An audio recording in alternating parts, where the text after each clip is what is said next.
Someone in your life right now is manipulating you. And the scariest part? You don't even know it's happening. Manipulation doesn't look like a villain in a movie. It looks like someone who loves you, someone you trust, someone who's always there for you. In the next few minutes, I'm going to show you 7 signs that someone is quietly controlling your mind and what to do about it. Psychological manipulation is one of the most dangerous things that can happen to a person because it doesn't leave physical marks. It leaves invisible wounds. Wounds in your confidence. Wounds in your ability to trust yourself. Wounds in how you see reality. These are the 7 warning signs you need to know. Sign number 1. Gaslighting. They make you question your own reality. Have you ever remembered something clearly and someone told you it never happened? That's called gaslighting. They say things like, "You're imagining things. That never happened. You're too sensitive. You're crazy." Over time, you stop trusting your own memory. You stop trusting your own feelings. You start asking them for permission to believe what you experienced. This is the most dangerous form of manipulation because it doesn't just control your actions, it controls your mind.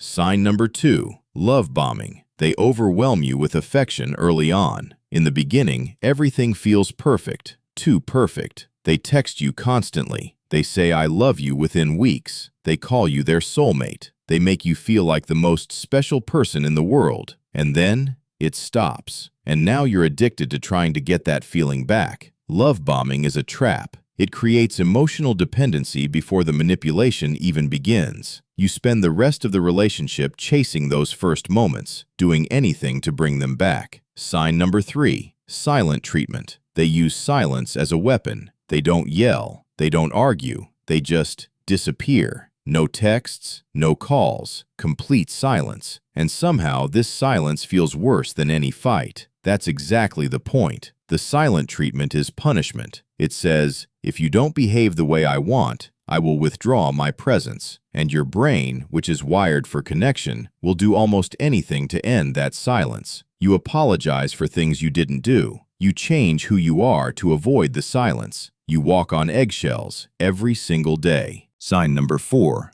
Guilt tripping. They make everything your fault. You try to set a boundary. You say no to something. And suddenly, "After everything I've done for you, I guess I'm just not important to you. You've really hurt me." They've turned your boundary into a crime. Guilt tripping works because most people are empathetic. They don't want to hurt others. So when someone makes them feel guilty, they immediately back down, even when they were right. Over time, you stop setting boundaries altogether because every boundary leads to pain, and pain feels like your fault. Sign number 5. Triangulation. They use a third person to control you. They mention someone else a lot. "My ex never complained about this. Everyone else agrees with me. Even your friends think you're wrong." This is called triangulation. They bring a third person into the relationship to create jealousy, insecurity, and competition. Now, instead of focusing on the real problem, you're focused on proving yourself, proving you're good enough, proving you're better than the other person. And while you're doing that, they're in complete control.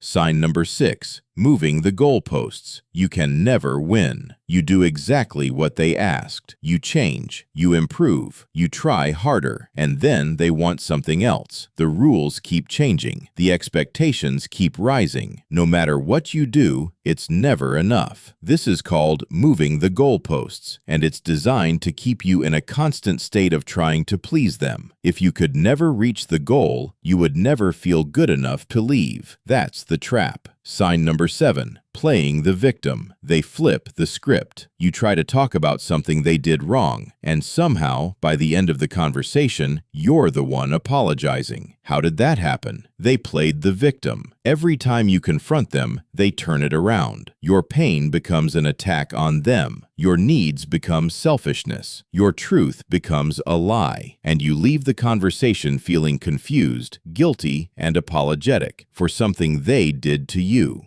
If you recognized any of these signs in a relationship, a friendship, or even at work, you're not crazy. You're not too sensitive. What you're experiencing is real. The first step is always awareness, and now you have it. Knowledge is the only thing that can break the cycle of manipulation. If this video helped you, subscribe to Midnight Pulse, where we explore the darker side of psychology so you can understand yourself and others more deeply. Turn off the lights and keep watching.